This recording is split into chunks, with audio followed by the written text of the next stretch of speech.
Hello students, आज मैं आप लोग को फिर ग्रामर की ओर लेके जा रहा हूँ। ग्रामर में वॉइस बीच में छोड़ दिया था 2 दिन, मैंने ट्रांसलेशन पढ़ा दिया, टिप्स ऑफ ट्रांसलेशन, उसको भी देख लीजिएगा।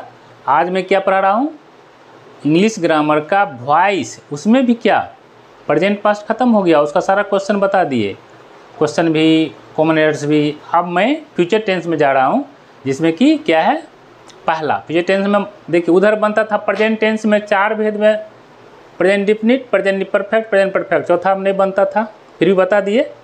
Past definite, past imperfect, past perfect, चौथा में नहीं बनता था, फिर भी बता दिए, नहीं बनता चौथा में, अनकॉमन है। और फ्यूचर में देखिए क्या होता है, फ्यूचर में 2 ही ठुम बनता है, उधर 3 में, पहला दूसरा तीसरा, इसमें पहला में बनता है और तीसरा में बनता है।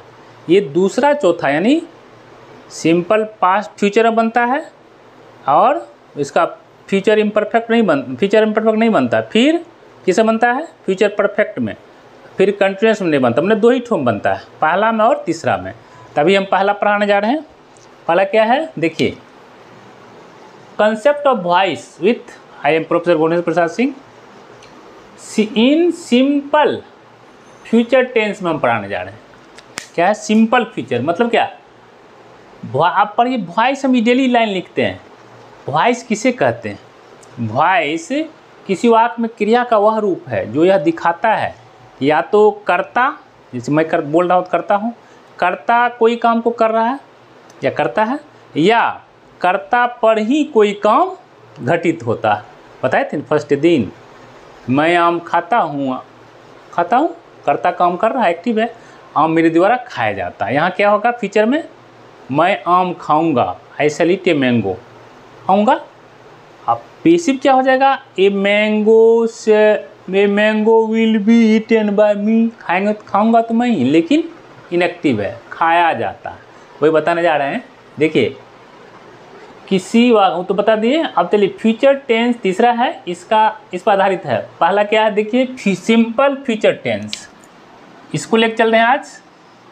इस पर देखिए, यदि एक्टिव वॉइस का वाक्य क्या हो, सिंपल फ्यूचर टेंस में हो, तो पैसिव वॉइस बदलने के निम्नलिखित नियम है। अब सिंपल फ्यूचर में है तो वहाँ तो आपको पकड़ना पड़ेगा। क्या है सिंपल फ्यूचर का सूत्र, क्या है, सब्जेक्ट प्लस शैल बी या वाक्य रहेगा ना, पहचानिएगा ना, शैल या विल अब प्लस V1, ठीक है, अब प्लस ऑब्जेक्ट। ये है आपको सिंपल फ्यूचर का स्ट्रक्चर, ठीक है। सब्जेक्ट रहेगा शैल या will plus V1 plus object, पहले तो आपको पहचानना पड़ेगा। इसलिए कहता है यदि एक्टिव वॉइस का वाक्य सिंपल फ्यूचर टेंस में हो तो पैसिव वॉइस बदलने के निम्नलिखित नियम है। पहला नियम क्या है, देखिए ये कॉमन है सारा नियम, पहला दूसरा तीसरा चौथा, खाली दूसरा बदल, ये दूसरा परिवर्तन होते रहता है। ये पहला है ना, पहला, तीसरा, चौथा और पांचवा, ये चारों नियम क्या है, कॉमन है, हर जगह काम है, खाली सिर्फ टेंस में सिर्फ दूसरा बदलते रहता है। तो यहाँ तो शैल विल है, यहाँ हो जाएगा क्या, पैसिव में शैल बी या विल बी, आगे सहायक क्रिया लिया। हम बताएं आपको बार बार, मैथमेटिक्स में पीछे से नहीं घटता तो पीछे से पहचान लेते हैं, इंग्लिश में आगे से। इसका सहायक अर्थ शैल बी और विल बी है, लिया क्या, देखिए शैल है विल है, लेगा शैल बी विल बी, आगे से देखिए ऑब्जेक्ट को सेट बनाकर रखना, ऑब्जेक्ट के स्थान पर सहायक क्रिया शैल बी या विल बी, जो कि फ्यूचर इम्परफेक्ट का है, इसको तो शैल विल है, लिया आगे से, इसीलिए नहीं बनता चौथा में, या संयोग यहाँ भी देखने बनेगा। तीसरा नियम है क्रिया का तीसरा रूप लगाना, चौथा नियम है बाय लगाना, ये सब कॉमन है। और पांचवा नियम है कर्ता कारक को कर्म कारक बदलकर अंत में रखना, जैसे यहाँ लिख दिए हैं। क्या है, आई का क्या होता है, आई का मी, वी का अस, यू का यू, ही का हिम, सी का हर, ये तो कॉमन है, शब्द लिखाते हैं। इट का इट, दे का देम।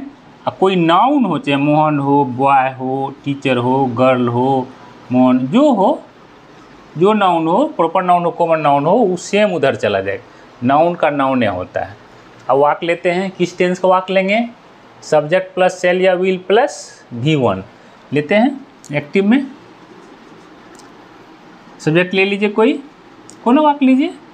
जैसे मैं ही लेता हूँ, I shall teach you, I shall teach you tomorrow. मैं आप लोग को कल पढ़ाऊंगा। फ्यूचर में आज ही पढ़ा रहा हूँ, कल भी पढ़ाऊंगा, तो बोलेंगे ना कल आप लोग को फिर मैं पढ़ाऊंगा, मैंने कल पढ़ाऊंगा। तो किस टेंस का वाक्य है? देखिए सब्जेक्ट सिंपल फ्यूचर का हो ना, सब्जेक्ट सेल लग गया, ये V1 टीच V1 है, और ये क्या है? ऑब्जेक्ट यू है। ये तो एडवर्ब ऑफ टाइम है, इसको छोड़िए, इसको ज्यों क्या तो यहाँ उतार देंगे, है ना, इसको यहीं उतार देंगे, कुछ नहीं, यही जैसे होता है ना मैथमेटिक्स में से, इसको उतार देंगे। हमको काम इस पर करना है, सब्जेक्ट पर। ये सेल से हेल्पिंग वर्ब हो गया, ये मेन वर्ब हो गया, प्रिंसिपल वर्ब, ये ऑब्जेक्ट हो गया। तो नियम पर चलिए। हम बताएं आप लोग को, मेरा नियम कुछ भिन्न रहता है ग्रामर से, ग्रामर में उल्टा पुल्टा रहेगा। यहाँ देखिए मेरा, आप आँख मूंद करके भी बना सकते हैं मेरे वाक्य को, एक्टिव से पैसिव। आँख मूंदने का मतलब ये नहीं कि आँख मूंद लीजिए, मैंने यहाँ रखिए नियम पर, 1 नियम पर उंगली रखिए, बायां का उंगली रखिए नियम पर, दायां चलाइए।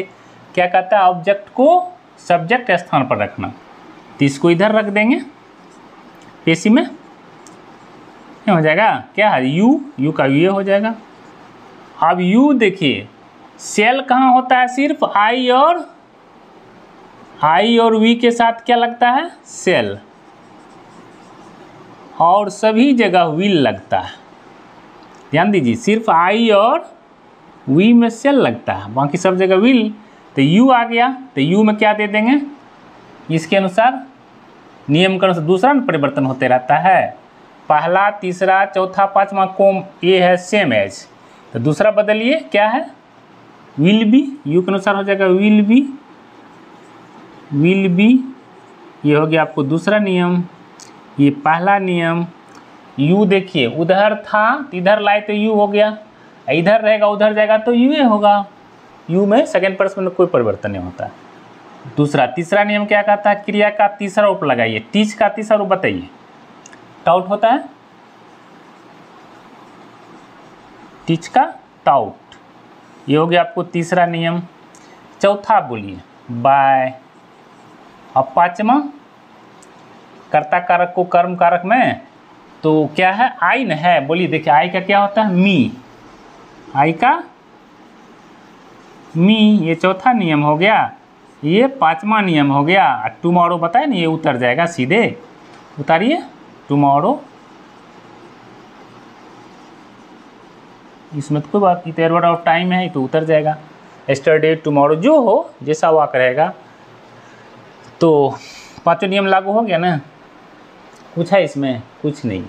वॉइस में यदि 5 नियम आप याद रखिए, ऑब्जेक्ट को अंत में जो उसको सब्जेक्ट जगह पर रख दिए, उसके बाद शैल बी या विल बी, वाक्य के अनुसार जैसा वाक्य रहेगा, सिंपल फीचर का रहेगा तो आगे सहायक क्रिया लेंगे, ले लिए। दूसरा नियम, तीसरा है V3 लगाना, तो लगा दिए। और इसको जो है आई का क्या कर दिए? कर्ता कारक को कर्म कारक में बदल दिए, आई का मी होता है। हो गया, कुछ नहीं है इसमें, खाली समझना है। आगे देखिए, अगला वाक्य, दूसरा वाक्य लेते हैं। एक्टिव में पीपुल, लोग, people will not forget, forget भूलना, इट, लोग इसे नहीं भूलेंगे। अब नोट देता, आप घबराइएगा नहीं, नोट का नोट ही उतर जाता है, नोट का नोट ही रह जाता है, इसमें घबराने की बात नहीं है, बाकी सब नियम चलेगा आपको। तो इट को इधर लगे तो क्या हो जाएगा? केसी में ईटे होगा। ईट देखिए, इधर भी ईट नॉमिनेटिव केस में रहता है ईट, हाँ, उधर ऑब्जेक्टिव केस में रहेगा तो ये ईटे है, ईट का ईटे। तो अभी क्या है आपके ऑब्जेक्टिव केस में है, तो इसको यहाँ लाएंगे सब्जेक्ट के स्थान पर, तो ईटे ना होगा। तो it will it will, not घुसा दीजिए इसी बीच में, it will not be, will be के बीच में क्या आ गया, विल बी नियम था ना, तो उसमें नॉट लग गया, बीच में नॉट है इसीलिए नॉट लग गया।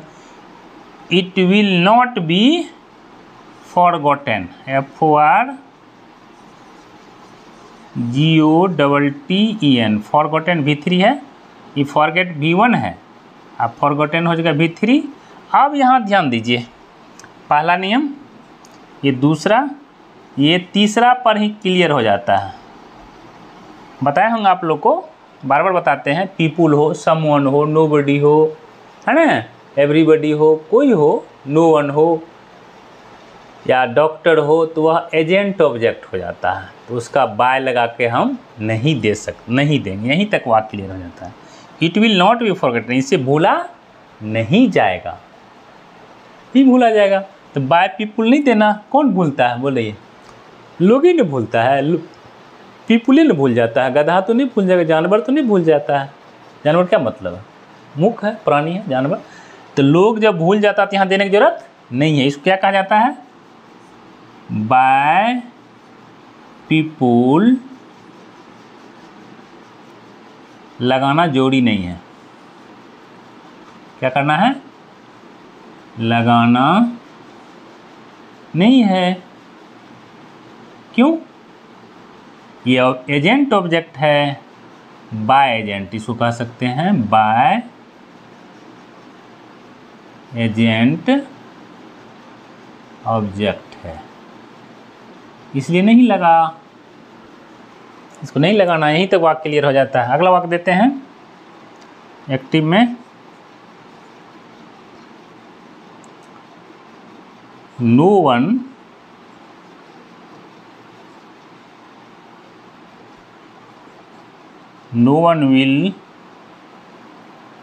will solve the problem। अब यहाँ ध्यान दीजिए, नो वन मन होता कोई नहीं, सॉल्व मैंने समस्या का हल, समस्या हो गया प्रॉब्लम हल करना, कोई इस समस्या को, no one solve this problem कर देते हैं, कोई इस समस्या को हल नहीं कर सकता, दिस प्रॉब्लम हो गया ऑब्जेक्ट, ये हो गया वर्ब V1, ये हो गया विल, और नो वन तो क्या है बताए थे, नो वन हो, पीपुल हो, सम वन हो, ये एजेंट ऑब्जेक्ट बन जाता है, ये इसका प्रयोग नहीं होगा, वन का नहीं होगा, नो तो इसमें घुस जाएगा। देखिए पेसिव में क्या बनेगा, दिस प्रॉब्लम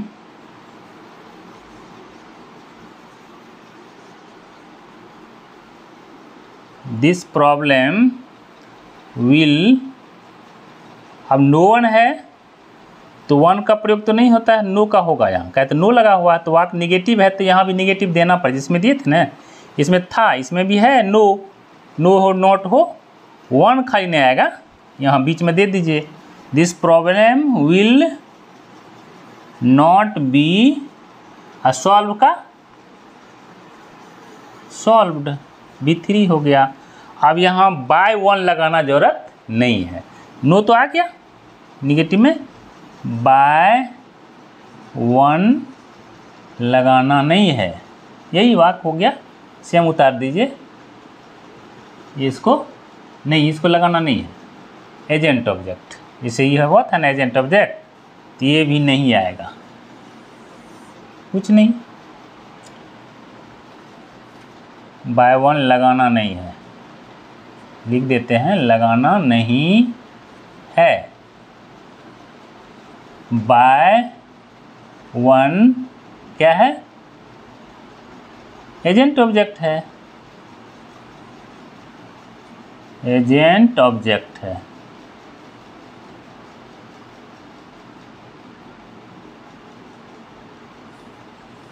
हो गया। इस तरह से एक ठोक और देते हैं एक्टिव में, सिंपल देते हैं, जैसे दे विल प्ले क्रिकेट, ये कौन वाक्य हो गया, विल लगा हुआ, ये सिंपल फ्यूचर का वाक्य है, बनाइए, पेसिव में सिंपल वाक्य भी है, क्या हो जाएगा, क्रिकेट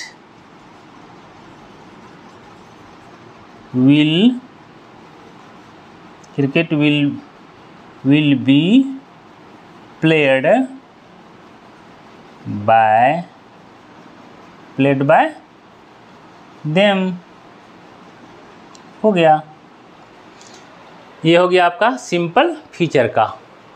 अब देखिए सिंपल फीचर तो ये हो गया। बताएं आपको अभी 4 ठो में, इसमें 2 ही ठो में बनता है, पहला में और तीसरा में, सिंपल फीचर में और फीचर परफेक्ट में।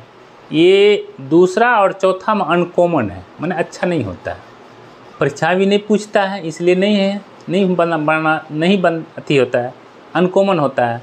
लेकिन हम बना तो सकते हैं। कैसे बनाएंगे? इसमें सहायक क्रिया सेल भी विल भी है, ये है ING। एक बात बताएं आप लोग को, अगला वाक्य जो ING वाला रहा है तो बीइंग लग जाएगा, बन जाएगा। लिख लीजिए क्या है दूसरा में क्या हो जाएगा? फ्यूचर इम्परफेक्ट,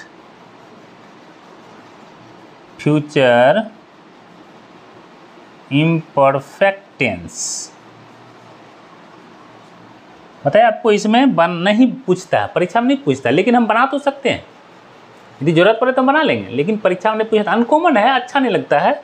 तो कैसे बनाएंगे? यह वाक्य रहेगा ना, सिंपल फीचर का रहेगा ना, ये तो रहेगा ही नहीं परीक्षा में, लेकिन हम बना सकते हैं उसको। यह कहना गलत होगा कि नहीं बनता है, लेकिन अनकॉमन होता है, अच्छा नहीं लगता है। हम क्या करेंगे? ऑब्जेक्ट के बाद लिख देते हैं दूसरा नियम, खाली लिखिए इसका दूसरा नियम क्या है बताइए। ये नियम जो है, ये दूसरा खाली चेंज हो जाएगा और सब तो सेम रहेगा। क्या होगा? ऑब्जेक्ट के अनुसार क्या करेंगे? शैल बी या विल बी के बाद, शैल बी या विल बी के बाद बीइंग लगाकर पैसिव वॉइस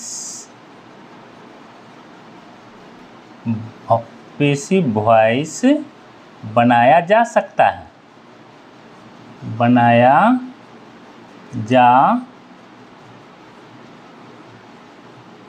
है, बस।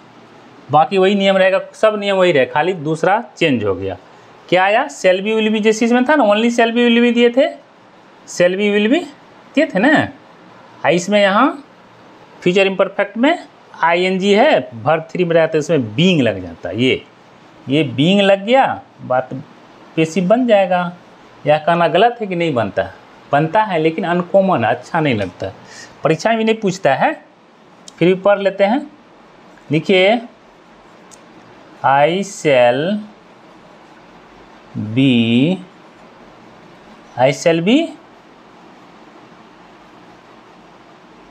टीचिंग यू, मैं आपको आप लोगों को पढ़ाता रहूँगा। ये तो वाक्य हो गया सिंपल, ये वाक्य हो गया फ्यूचर इम्परफेक्ट का। तो बनेगा कैसे? ये एक बात और बताएं हम कभी आप लोग को, उधर टेंस में, प्रेजेंट फ्यूचर में, जिसमें ING रहता है ना, इसमें ING वर्ब में ING बिफोर रहता है, तो उसमें क्या लग जाता है? बीइंग लग जाता है। ये तो बन जाएगा। लिखिए, बनाइए पेशी में, यू के साथ क्या हो जाएगा? आई के साथ शैल लगा, तो यू के साथ विल, यू विल बी। आप क्या लगाना है? बीइंग, कहता है ING है, भला वर्ब है, you will be being teach का taught, you will be being taught by me, I का मी। हो गया, ये 5वां नियम हो गया, ये 4था नियम, ये 3रा नियम, ये विल बी बीइंग हो गया आपको, दूसरा ही नहीं बदला, ये पहला नियम, 5 नियम लागू हो गया।